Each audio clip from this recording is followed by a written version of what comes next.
존 오토버그라고 하는 미국 목사님이 있습니다. 이분이 복음에 관해서 표현한 말 중에서 참 평생 잊을 수 없는 단순한 표현이 하나 있습니다. 이분은 복음이 동화와 같다라고 표현했습니다. 사실 생각해보면 우리도 그렇게 생각한 바가 있었는데 이런 말을 하고 이렇게 책을 펴낸 것 이분이 거의 처음이 아니었나 싶습니다. 이분이 쓰신 평범 이상의 삶에서 이런 표현을 하고 있는데, 여러분, 동화가 어떤 겁니까? 현실에서는 일어날 것 같지 않은 일을 동화 속에서 구현해냅니다. 거지가 왕자가 되기도 하고 하녀가 공주가 되기도 하고, 현실에서는 절대 일어날 거라고 예상하지 않고 있지만은, 그러나 동화 속에서는 기가 막힌 일들이 벌어지는, 그게 바로 동화의 나라입니다. 그런데 이분이 설명한 것처럼 우리가 성경을 가만히 들여다보면 하나님의 나라에 들어온 사람들에게는 동화 이상의 일들이 벌어지는 것을 성경은 우리에게 보여주고 있습니다. 형님들의 배신으로 말미암아 노예로 팔려간 소년이 있었습니다. 노예로 팔려간 것도 기가 막힌데 죄수로 억울하게 죄를 지지도 않았는데 죄수로 전락하기도 했습니다. 인생의 막장까지 간 사람이었습니다. 그런데 이 과정을 통과하면서 그가 하나님의 마음을 잃게 되고 하나님의 나라 백성으로 자리를 잡게 됩니다. 그런 그를 하나님이 감옥에서 꺼내서 이집트를 살리고 주변 수많은 사람들을 살리는 동화보다 더 동화 같은 얘기의 주인공이 바로 우리가 알고 있는 요셉입니다. 어린 소년에 불과했던 아직 솜털이 보송보송한 목동이었던 나이, 군대도 아직 갈 수 없는 나이였습니다. 그래서 형들이 전투에 나가 있는 안부를 묻기 위해서 아버지의 심부름을 왔던 소년이 적장이 나와서 고함을 질러대는데 키가 2m 30쯤 되는 사람이었습니다. 그 사람이 들고 있는 창날의 무게만 16kg였습니다. 갑옷을 온몸에 뒤집어 썼습니다. 전투에서 진 적이 없는 유명한 장군이었습니다. 그런 장군이 나와서 고함을 질러댑니다. 누구든지 나와서 나하고 한번 전쟁을 해보자. 나를 이길 수 없다면 너희들이 당장 패배를 자인해라. 하나님의 이름을 모욕하면서 전쟁을 북돋은 이 건장한 장군 앞에서 하나님은 이스라엘이 어떤 장군을 내보내지도 않고 전쟁에 아직 나가지도 못한 어린 소년이었던 중학교 한 1학년, 2학년쯤이나 되었을까 싶은 목동 소년 다윗을 내보냅니다. 다윗이 물맷돌을 들고 무장도 하지도 않고 창도 칼도 없이 그저 물맷돌 몇 개를 들고 나가서 이 사람과 전투를 합니다. 여러분, 하나님이 왜 이렇게 하시는 것 같습니까? 하나님의 나라 안에서 하나님의 나라 안으로 들어온 사람들은 누구든지 요셉과 같은, 다윗이 경험한 것과 같은 이 동화 같은 일들을 누구든지 경험할 수 있다는 것을 보여주시는 겁니다. 여러분, 평범한 갈릴리의 어부가 전 세계 수많은 영혼들을 가슴에 품는 교회 지도자가 됐습니다. 베드로는 정말 평범한 사람이었습니다. 예수님하고 동년배였을 것으로 짐작되는데 나이 한 30이 될 때까지 갈릴리 호수에서 고기를 낚아서 먹고 살던, 그리고 나름대로 성공한 사람이었습니다. 자기 배도 한 척 있고 자영업으로 자리를 잡은 사람이었습니다. 죽는 날까지 갈릴리 호수에서 물고기 건져내서 먹고 살면 별 어렵지 않게 살았을 사람입니다. 아마 그게 베드로가 꿈꾸었던 인생이었을 겁니다. 그런데 하나님이 그를 부르셨습니다. 하나님의 부름 앞에 주저하지 않고 나섰을 때 하나님께서는 그를 전 세계를 가슴에 품는 리더로 만들었습니다. 편협한 율법사가 있었습니다. 머리가 아주 좋은 사람이었습니다. 민족심도 뛰어난 사람이었습니다. 아버지 때부터 민족적인 정신이 아주 뛰어난 그런 가문이었던 것으로 짐작이 됩니다. 이 사람의 고향은 길리기아 다소라고 합니다. 지금의 터키 땅입니다. 그런데 터키 땅에서 아버지가 무엇을 해서 성공을 했는지는 우리가 모르지만은 로마 시민권을 가지고 있었습니다.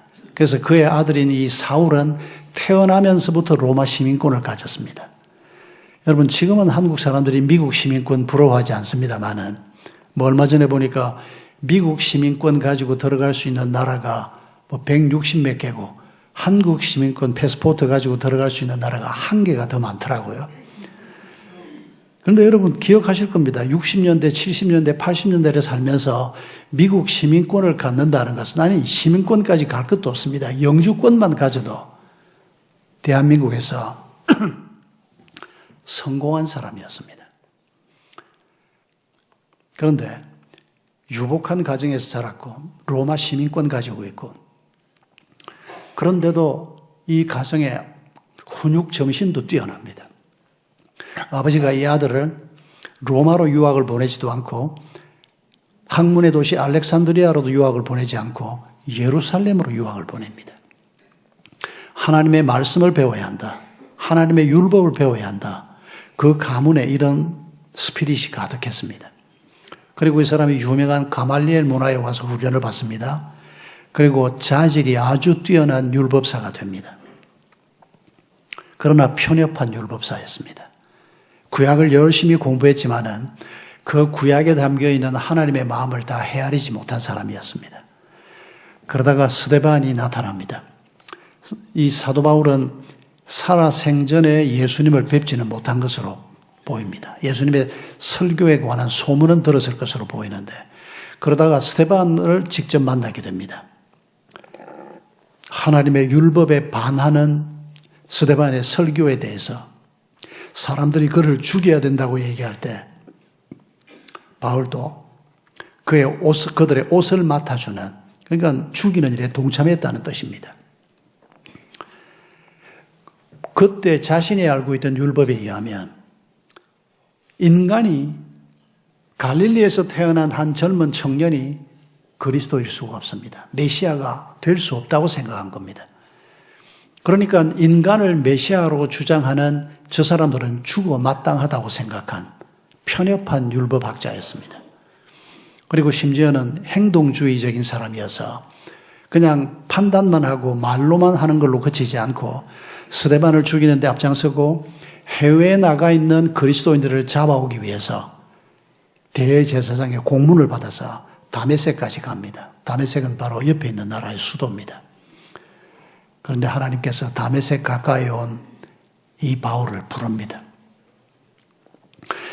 편협한 율법사였던 그가 전 세계를 호령하는, 전 세계 문명의 기초를 만들었다라고, 전 세계라고 하면 좀 지나친 표현이고 유럽의 문명과 문화의 기초를 만들었다라고 하는 표현을 듣는 사람이 됐습니다. 오죽하면 사도 바울을 놓고 사람들이 뭐라고 얘기하는 거 하니까 기독교는 예수의 종교가 아니고 바울의 종교다 이렇게까지 말하는 사람이 있습니다. 왜냐하면 바울이 신약 성경에서 무려 21권의 책을 썼습니다. 양은 그다지 많지는 않지만 짧은 편지들이 많아서 한 번도 만나지 못한 예수 그리스도를 빛으로 오신 예수를 만났습니다. 그리고 그 후에 성경을 다시 공부하고 다른 지도자들과 교류하면서 이 사람이 누구보다 하나님의 말씀을 깊이 깨닫습니다. 그리고 문편력이 있어서 이 사람이 글을 많이 씁니다. 그 글을 오늘 우리가 지금도 읽고 있지 않습니까? 그의 글 속에 담긴 예수 그리스도에 관한 묘사가 너무 뛰어나고 하나님의 나라에 대한 묘사가 너무 뛰어나니까 기독교는 예수라고 하는 분은 많이 배우지도 못했고 그냥 조금 설교하고 돌아가셨는데 제자들이 예수를 너무 침소봉대해서 위대한 인물이라고 막 과장을 해서 그중에 대표적인 사람이 바울인데 이 바울이 자기가 가지고 있는 모든 지식과 모든 표현력을 동원해서 존재하지 않는 예수를 존재하는 것처럼 설명을 했다. 이런 식으로 기독교를 비방하는 사람들이 있습니다. 그러면서 오늘의 기독교는 예수의 기독교가 아니고 바울의 기독교다. 바울 종교다. 이렇게까지 공격을 할 정도로 바울은 중요한 역할을 했던 편협한 율법사에서 세계를 포용하는 기독교를 전파하는 역할을 했던 분이 바로 바울이었습니다. 여러분, 성경에서 우리가 이런 얘기를 읽을 때 그건 바울이니까 가능했고 베드로니까 가능했고 다윗이니까 가능했고 요셉이니까 가능했지 않겠느냐. 나하고는 별개의 얘기로 읽는 사람들은 아직도 성경을 제대로 알지 못하는 사람입니다. 여러분, 성경은 바로 우리 얘기를 하고 있습니다. 교회를 몇 년 다녔나가 중요한 게 아니고 성경 얘기를 읽을 때 하나님이 지금 이 책 속에서 내 얘기를 하고 있구나. 내 과거의 문제를 이렇게 지적하고 있구나. 그리고 내가 앞으로 어떤 길을 걸어가야 할지를 설명하는구나. 이렇게 성경을 읽기 시작할 때 우리는 그들을 보고 눈이 열렸다고 말합니다. 눈이 열리기 전에는 구도자일지는 몰라도 크리스찬이라고 말하기는 어렵습니다. 여러분, 우리 자신의 모습을 한번 이런 관점에서 살펴보면서 앞으로 우리에게 일어날 이 동화와 같은 일들에 대한 기대를 품을 수 있기를 바랍니다. 오늘 우리의 현실에서 내가 지금 겪고 있는 문제들을 극복하는 이런 동화와 같은 일들은 물론이고 다음 세대, 그 다음 세대, 1000년, 2000년이 지나도 여러분, 요한복음이 2000년 전에 기록됐는데 오늘까지 우리가 이걸 읽고 있는 이유가 뭡니까? 성경이 제시하는 하나님의 사람, 성경이 제시하는 하나님의 가정, 성경이 제시하는 하나님의 공동체는 1000년, 2000년을 담고도 남아야 하는 공동체라는 것입니다. 우리가 똑똑해서 그렇게 된다는 말이 아닙니다. 하나님이 이 교회 주인이기 때문에 하나님이 내 삶의 주인이 될 때 우리의 삶은 그런 효용 가치를 갖게 된다는 뜻입니다. 이렇게 시작을 해봅시다. 여러분, 동화의 나라에 들어가는데 문이 있는 것 기억하십니까? 나니아 연대기라고 하는 C.S. 루이스가 쓴 유명한 소설 영화가 있습니다. 하나님의 나라를 C.S. 루이스라고 하는 옥스퍼드 교수님이 어떻게 하면 현대인들에게 하나님의 나라를 좀 잘 설명을 해볼까? 그래서 만든 게 나니아 연대기인데 거기에는 예수님이 사자의 모습으로 나타납니다. 아주 재미있게 써놓았습니다. 안 보신 분들은 한번 소설이건 영화건 한번 보시면 재미있게 보실 수가 있습니다. 나니아라고 하는 나라로 들어가는 문이 어디 있습니까? 옷장 속에 있습니다. 모르셨습니까? 안 읽으셨군요. 아이들이 술래잡기를 하다가 낡은 옷장에 숨었는데 발자국 소리가 들려서 안으로 그러다가 툭 떨어졌는데 거기가 새로운 나라였습니다. 나니아라고 하는 나라였습니다. 거기에서 기가 막힌 일들이 벌어지는데 성경 얘기를 그 당시 영국 사회 사람들이 읽기에 딱 적합하도록 동화 같은 일들을 막 펼쳐놓는 겁니다. 여러분, 이상한 나라의 앨리스라고 하는 동화 아시죠? 이상한 나라로 들어가는 문은 어디에 있습니까? 동굴, 토끼 구멍에 있습니다. 동화에는 반드시 그런 감추어진 스토리들이 있습니다. 하나님의 나라로 들어가는 문은 어디에 있을까요? 십자가와 부활이 그 문입니다. 십자가와 부활의 문이 아니면 어떤 문도 바른 문이 아닙니다. 먼저 이렇게 우리 자신에게 한번 질문해 봅시다. 여러분, 예수님의 십자가 사건이 나의 죄값 때문에 내 죄값을 치르기 위해서 예수님이 달려 죽으신 것을 믿으십니까? 예수님이 자기 목숨의 값을 내고 우리를 사셨습니다. 그래서 예수님은 너는 내 것이다 그렇게 말하는 겁니다. 그런데 우리는 나를 예수님의 것으로 고백하면서도 온전히 예수님의 것으로 내놓지 못하는 게 이게 이제 영적 전투입니다. 내 인생인데 왜 자꾸 예수님은 자기 거라고 그래? 이건 불신자가 하는 소리고. 예수님 거라는 건 알겠는데 그래도 이건 좀 내 뜻대로 해줬으면 좋겠는데 왜 자꾸 예수님은 자기 뜻대로만 하려고 해? 이게 우리가 초신자 때 갖는 생각이고 조금 더 시간이 지나면 예수님 뜻대로 하면 뭐든지 다 잘 되고 결과가 좋을 것이라고 내가 믿어는 지는데 현실에서는 장로님 기도한 것처럼 유혹 앞에서 무너지고 내 욕심 때문에 무너지고 이런 전투를 하는 게 보통의 그리스도인들입니다. 성률이 올라가야 됩니다. 내가 예수 그리스도의 십자가를 믿는다고 지금 많은 분들이 답했습니다.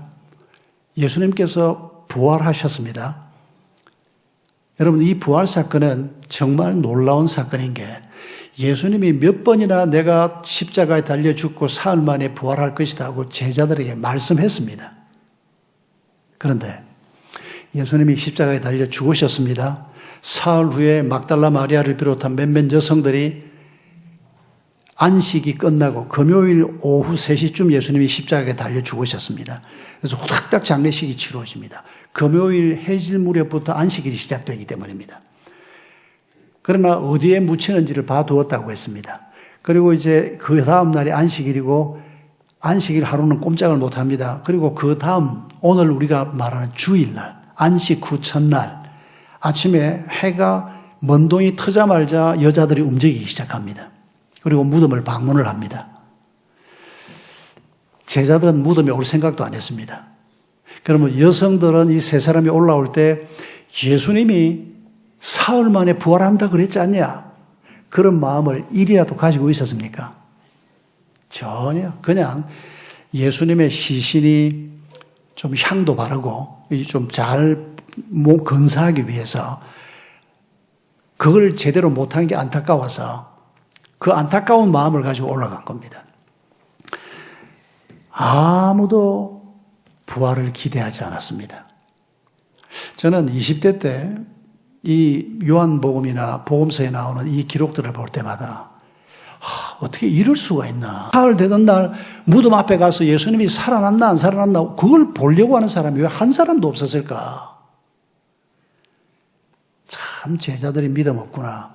그 생각을 참 많이 했습니다. 그런데 나이 30이 되고 40이 되고 조금씩 살아보면서 이 불신앙의 벽이 내 속에 우리 모두의 속에 얼마나 두텁게 자리 잡고 있는가 하는 것을 깨닫게 됐습니다. 부활은 감추어진 비밀이었습니다. 아무도 예측할 수 없었어요. 사탄조차도 예측할 수 없었습니다. 만약에 사탄이 예수님의 부활을 예수님이 설교를 하셨으니까 예수가 사흘 만에 부활한다 그랬는데 이게 실제로 일어나면 안 된다. 만약 그게 일어날 거라고 생각했으면 사탄이 예수를 죽였겠습니까? 안 죽였겠습니까? 못 죽이죠. 왜 여러분 영화 같은 데 보면 그런 장면 나오지 않습니까? 이놈을 내가 지금 죽여? 얘를 여기서 죽이면 얘가 순교자가 되고 더 많은 사람이 추앙을 할 거니까 나 그 꼴 못 봐. 안 죽이고 감옥에 갖다 넣는다. 여러분 이런 장면들 한 번씩 보십니까? 여러분 사탄도 예수님의 부활을 믿지 않았습니다. 부활은 그런 엄청난 사건입니다. 우리도 교회를 처음 나와서 예수 믿으면서 이 부활 사건이 내게 온전한 사건으로 받아들여지는데 시간이 많이 걸렸지 않습니까? 그러나 아직도 남은 게 많이 있다는 겁니다. 그 부분을 우리가 한번 얘기해 보려고 하는 겁니다. 저도 어릴 때부터 교회를 다니면서 예수님의 십자가 부활 얘기를 막 귀가 닳도록 들었습니다. 초등학교 3학년 때부터 교회를 나갔으니까.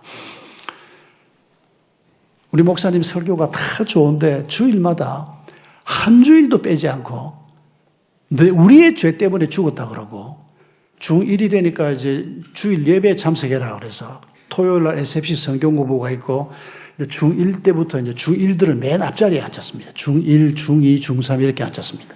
그래서 제가 맨 앞자리에 앉아 있는데 우리의 죄 때문에 예수님이 죽었다는데 손가락이 항상 내 앞으로 옵니다. 내가 앞자리에 앉아 있으니까.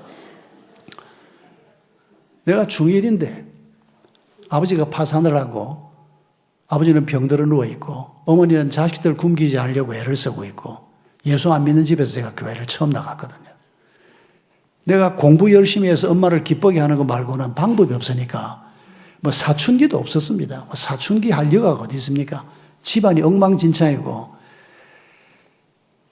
나같이 착한 학생이 지금 와서 앉아 있는데, 더군다나 목사님 아들하고 나하고 친구입니다. 목사님 집에 자주 놀러도 가고, 우리 집 얘기도 목사님이 알고 있습니다. 내 동생이 돌아가 죽었을 때, 교통사고로 죽었을 때, 우리 목사님이 와서 안 믿는 집이지만 우리 목사님이 정성껏 장례를 치러줬습니다. 참 잊을 수가 없습니다. 그런데 막 주일마다 뭐 죄인이라고 도저히 받아들일 수가 없었습니다. 부활? 그 말도 안 되는 소리를 어떻게 믿습니까? 어떻게 죽은 자가 살아난단 말입니까? 그 두 가지가 계속 마음에 걸렸습니다. 그 외에는 우리 목사님 설교가 참 들을만 했습니다. 어린 제가 들어도 배울 게 많고 어디 다른 데 그런데 들을 데가 없지 않습니까? 그 60년대에. 고1쯤 되니까 조금씩 그게 받아들여지기 시작했습니다. 그래서 고1 가을에 목사님 설교를 듣는데 처음으로 내가 죄인인 것이 맞아. 이런 느낌이 고1 가을에 처음 들었습니다. 그리고 예수님이 천지를 지으신 하나님의 아들이라면 죽음을 이길 수 있겠다는 믿음이 고1 그때부터 조금씩 스며들기 시작했습니다. 그런데도 믿었다가 의심했다가 이걸 반복했습니다. 그러다가 고3 때 주일 낮 예배 설교를 듣고 있는데 우리 목사님이 설교를 하시는데 갑자기 마음이 뜨거워지는 겁니다. 뭐 그 얘기 다 하면 길어지니까 뭐 어쩔 줄을 모르겠더라고요. 예수님이 살아계시고 설교는 계속되고 있습니다. 예수님이 살아계시고 당신이 예수 그리스도의 십자가를 믿는다면 이 부활하신 예수를 만난 겁니다. 오늘 죽어도 천국 갈 수 있습니다. 이런 설교를 하시는데 내가 그동안에 어렵게 믿었던 이 믿음이 거기까지 간단 말인가? 영원한 나라로 내가 간다고? 부활하신 하나님이 내 속에 살아계신다고? 너무 가슴이 뜨거워졌습니다. 그게 한 3분쯤 됐는지 5분쯤 됐는지 모르겠습니다. 설교 중에만 막 마음이 뜨거워지고 어쩔 줄을 모르겠는 겁니다, 그냥. 그러다가 눈을 번쩍 떴는데 모든 게 달라져 있는데 그 다름이 어떻게 느껴졌는가 하니까 하나님이 내 코앞에 와서 나를 딱 보고 있는 것 같은 이런 느낌이었습니다. 그때 이후로 지금까지 한 번도 십자가와 부활 자체에 대해서 의심이 들진 않았습니다. 그것만 해도 얼마나 놀랍습니까? 그전에는 은혜로운 설교를 들으면 좀 믿어졌다가 또 좀 연약해졌다가 이게 반복됐는데 그걸 성령 충만이라고 얘기한다는 걸 나중에 어떤 선배님이 가르쳐 줬는데 그 경험이 있고 난 다음에 분명한 확신이 마음속에 생기기 시작했습니다. 그러나 그걸로도 충분치 않았습니다. 계속 하나님이 가르치시는데 내가 이런 믿음을 가지고 있는데 왜 내 삶 속에 동화 같은 일이 잘 일어나지 않나? 제게 일어난 동화 같은 일을 얘기해 보라 그러면 할 얘기가 참 많습니다만은 그러나 그런 얘기는 다 생략하고 왜 우리가 예수님의 십자가를 분명히 믿는데 예수님의 부활도 내가 믿는데 제가 고3 때까지 가지고 있었던 고3 때 받았던 그런 믿음이 여러분에게도 많이 있지 않습니까? 그런데 왜 내 인생 속에서 동화 같은 일이 잘 일어나지 않나? 여기에 초점을 맞추어서 부활 예수를 다시 한번 생각해 보십시다. 이유가 뭘까요? 의사가 어제도 제가 감기 때문에 우리 주치의한테 잠깐 갔다 왔는데 우리 교회 젊은 장로님인데 제가 다른 건 괜찮은데 혈압약 타러 석 달에 한 번씩 가는데 막 가기만 하면 우리 최 장로가 잔소리를 엄청 합니다. 그냥 목사님 싱겁게 드시고 있죠. 운동은 잘 하고 있습니까? 과로하면 안 됩니다. 커피 안 마시죠. 그 친구 때문에 제가 커피 끊은 지가 한 7, 8년 됐습니다. 청량음료 안 마시죠. 그 친구 등살에 제가 다 끊었습니다. 아이스크림 제 최애 식품인데 한 7년 전에 완전히 끊었습니다. 우리 최 장로 덕분에 제가 많이 건강해졌습니다. 그러니까 노화 방지를 미리 좀 한 거죠. 감기 때문에 갔더니 좀 쉬시라고 안 된다고 대구 가서 설교 3번 해야 된다. 얼굴을 찌푸리더니 그럼 목사님 링겔을 한 대 맞는데 링겔에 뭐 넣고 3가지를 더 넣겠대요. 그 효과가 있더라고요. 그걸 맞고 나니까 기차를 타고 내려오는데 컨디션이 좋아지는 게 막 느껴지는 겁니다. 그 양반이 빼놓지 않고 하는 잔소리가 하나 있습니다. 목사님, 체중 줄여야 합니다. 내 몸매가 이 정도면 됐지. 키 175에 82kg면 됐지. 뭐를 빼라고. 세상에 7kg를 더 빼려요, 저를 보고. 7kg 빼고 나면 뭐 볼 게 있겠습니까? 그런데 의사가 중요하다고 하니까 제가 애를 쓰는데 참 잘 안 됩니다. 제가 7kg는 아니고 3kg 빼는 게 목표인데 79로 내려오는 게 목표인데 이게 아직도 식탐이 많습니다, 제가. 제 아내가 뭐를 주면 그냥 막 기뻐서 빨리 먹고 싶어가지고 그냥 제 아내가 참 당신 식성은 고맙긴 한데 47년 살면서 반찬 투정 한 번 안 한 거 고맙긴 한데 이렇게 잘 먹으니까 체중이 안 빠지지 않냐고. 여러분, 체중을 빼려고 하면 어떻게 해야 됩니까? 다이어트 비디오를 하루에 한 5시간, 한 달 동안 보면 체중이 좀 줄까요? 여러분, 다이어트 비디오 보면 기가 막히지 않습니까? 하는 거 보면 어려운 동작들을 다 해내지 않습니까? 손흥민이가 축구 게임 뛰는 걸 일주일 동안에 한 5번씩, 한 몇 시간씩 계속 반복해서 보면 한 달 후면 한 5kg쯤 빠져 있을까요? 이거 안 된다는 거 우리가 모르는 사람 아무도 없습니다. 그러면 여러분, 신앙에서 왜 내가 하나님의 말씀을 받아들였는데 왜 이게 내 실제 삶에 나타나지가 않나? 이유가 뭡니까? 예수님의 부활 사건이 내 사건이 되지 않고 있다는 겁니다. 텔레비전에서 보는 예수 얘기를 보는 것처럼 강단에서 목사님이 설교하는 예수 얘기를 듣기만 하지 이게 내 삶 속에 들어와서 내가 부부 생활을 하는데 내가 아이를 키우는데 내가 돈을 벌고 쓰는데 이 예수 얘기가 내 스토리가 되지 않고 있다는 겁니다. 이게 핵심이라고 생각합니다. 이미 출발은 여러분이 다 답을 제대로 잘 하셨습니다. 예수님의 십자가 사건을 내가 받아들이고 예수님의 부활 사건을 내가 받아들인다. 그러면 그 다음이 뭡니까? 이제 아무도 믿지 못했던 부활이지만은 이 부활을 막달라 마리아가 먼저 목격하지 않습니까? 기대하지 않았는데 예수님이 설교한 것처럼 살아나셨다는 것을 직접 목격하지 않습니까? 그리고 이 사람들이 달라지기 시작합니다. 왜 달라집니까? 검을 주었습니까? 없던 지위를 얻었습니까? 아무것도 겉으로는 달라진 게 없습니다. 부활하신 예수를 보고 난 다음에 내가 예수를 보았다. 막달라 마리아가 내려와서 먼저 외칩니다. 제자들이 쫓아 올라옵니다. 그런데 그들은 못 봤습니다. 처음 본 걸 못 봤습니다. 그 영광은 막달라 마리아와 세 여성에게 있었습니다. 여러분, 이 사건에서 우리가 먼저 기억해야 할 것은 하나님께서는 예수 부활이라고 하는 이 기독교 역사에서 가장 중요한 이 사건의 첫 정언자로 막달라 마리아와 다른 2 여성을 선택을 했습니다. 여러분, 이게 갖는 의미가 뭘까요? 여러분, 그 당시에 여성들은 법정에서 정인이 되지 못했습니다. 왜냐하면 여성들은 믿을 수 없다.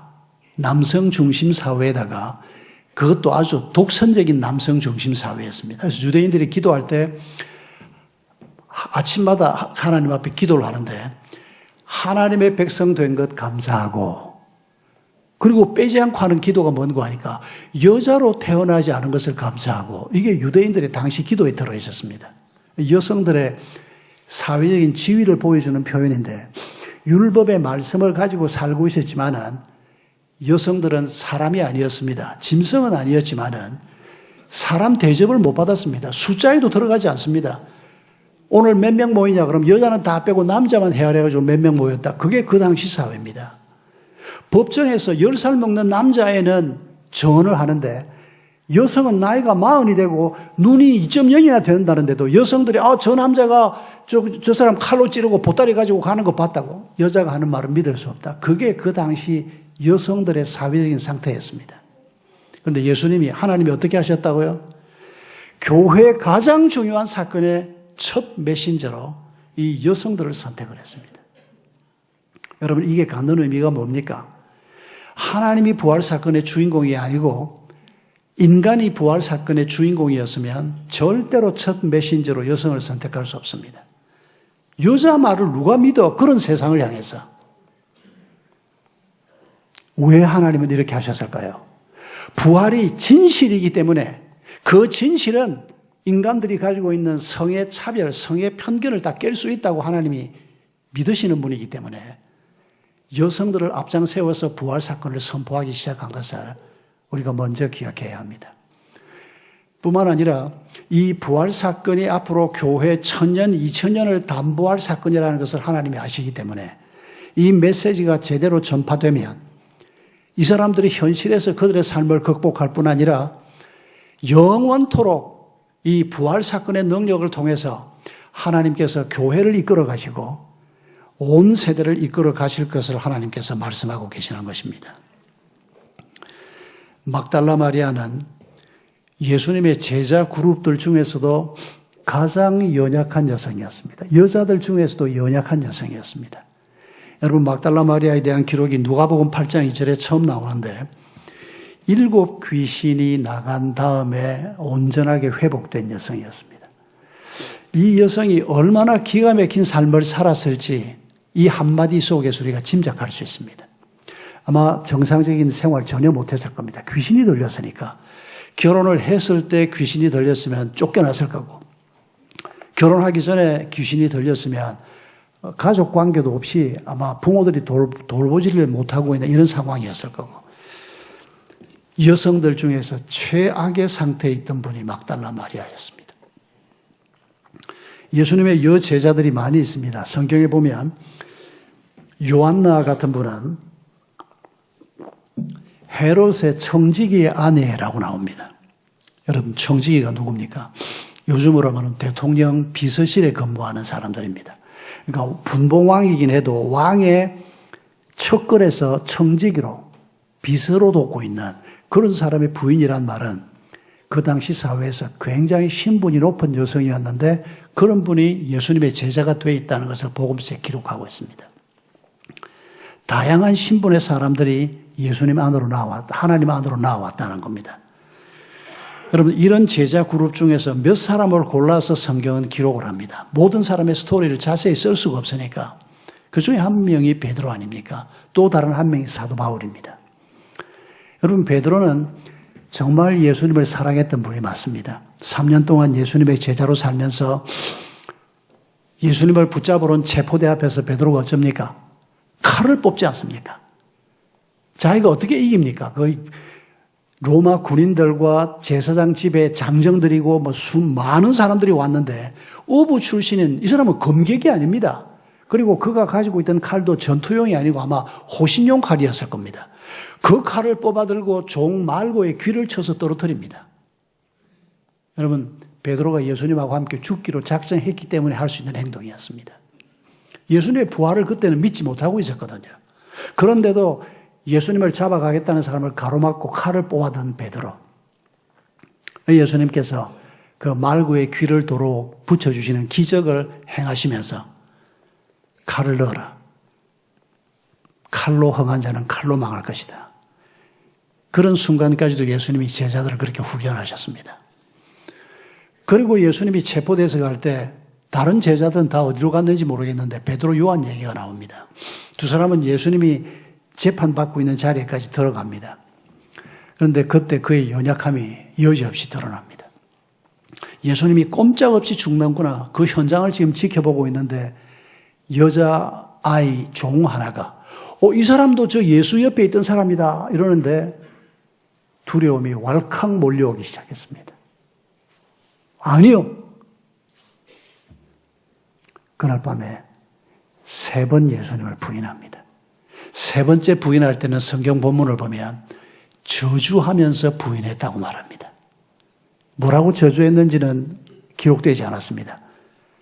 이를테면 난 저 예수 모른다 이렇게만 말한 게 아니고 난 저 XXX 같은 예수 모른다 이렇게 말했을 법한 저주의 말이 붙어 있었다는 겁니다. 두려움이 얼마나 컸으면 그랬을까요? 예수님을 정말 사랑했던 분입니다. 여러분, 그런 베드로가 3번 부인하고 난 다음에 달기 울 때 예수님께서 네가 달기 울기 전에 나를 부인할 것이라는 말씀이 생각이 나가서 통곡을 했다고 성경은 기록하고 있습니다. 여러분, 실패자였던 사람들을 예수님이 어떻게 일으키십니까? 부활하신 예수를 만나면서 그들이 다 새롭게 일어납니다. 이 부활하신 예수를 만났다는 말이 뭔가? 아, 예수님이 지금까지 설교해 주신 것이 참이구나. 저 말씀대로 살면 그게 바로 진리요. 그게 바로 내가 걸어가야 할 길이요. 그게 바로 영생의 길이구나. 그걸 확신했다는 얘기입니다. 부활하신 예수가 죽음에서 이겼다. 낭만적으로 그분을 바라보는 게 아니고 내 삶 속에서 그분의 말씀이 실제 내 삶의 지침이 되고 그분과 함께 내가 길을 걸어가는 자가 된다. 여러분, 이게 비디오로 보는 거하고 다르다는 얘기입니다. 설교를 그냥 듣기만 하는 자가 아니고 그 말씀이 내 삶 속에 들어와서 내가 어떤 어려운 일이 있더라도 정직하게 살고 내가 아무리 돈을 벌 수 있는 상황이라도 진리가 아니면 내가 그 길을 가지 않는다. 그런 자리에 동화 같은 일이 일어나는 겁니다. 그냥 예배를 출석하고만 있으면 되는 게 아닙니다. 여러분, 이 사실을 우리가 잊지 말아야 합니다. 내 삶 속에 부활하신 예수님이 임재한다는 말은 내가 말씀을 따라 그분의 말씀을 따라 산다는 말입니다. 그분과 함께 내가 산다는 말입니다. 그게 말씀으로 나타나는 겁니다. 여러분, 마태복음 7장에 우리의 인생을 집을 짓는 사람으로 예수님이 비유하고 있습니다. 집을 모래 위에 짓는 사람이 있고 집을 반석 위에 짓는 사람이 있다고 얘기합니다. 지금 우리가 다 집을 짓고 있습니다. 내 인생의 집을 짓고 있고 우리 부부의 인생의 집을 짓고 있고 우리 자녀들과 함께 집을 짓고 있습니다. 우리 자녀들은 나이가 들면 또 나가서 자기 집을 따로 지어야 됩니다.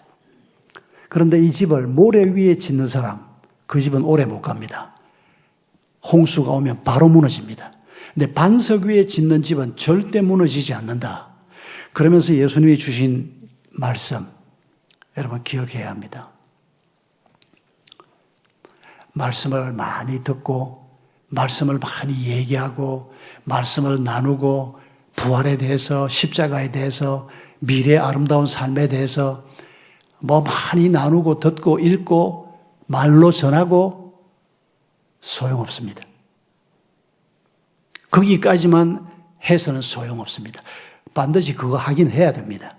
말씀을 모르면 말도 할 줄 모르면 그 말씀이 내 삶 속에 들어오지를 못하는데 안타깝게도 좋은 말씀 듣고 좋은 말씀 읽고 깨닫고 그걸 나누고 우리는 그걸 거룩한 삶이라고 생각합니다. 아닙니다, 여러분. 그건 거룩한 삶을 위한 준비 단계입니다.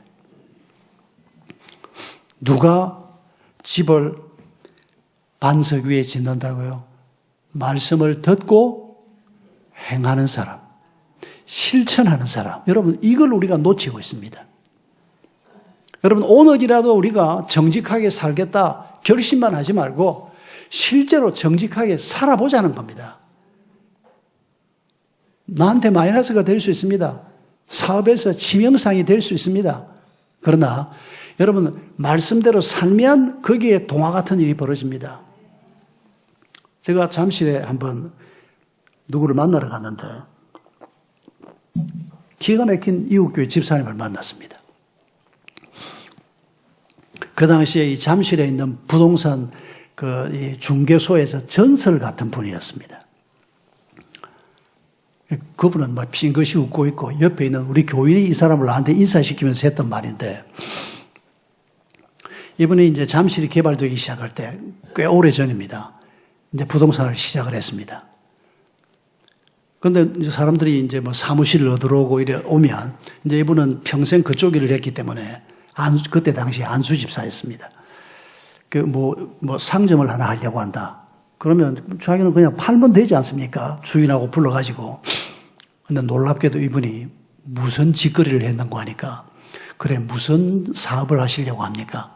나 이런 사업을 하려고 한다고. 이분이 이제 벌써 부동산을 오래 했기 때문에 이 지역에 어떤 사업은 어렵고 어떤 사업은 잘 된다는 정보가 일반인보다 훨씬 많습니다. 가끔씩 이분이 이렇게 충고를 하는 겁니다. 여기 사지 마십시오. 여기서 하면 한 10년 죽을 둥살둥 고생을 해야 겨우 될까 말까 하니까 여기서 하지 말고 어느 지역에 가서 좀 더 하다가 한 7, 8년 지난 다음에 다시 한번 오세요. 이런 식의 조언을 하기 시작한 겁니다.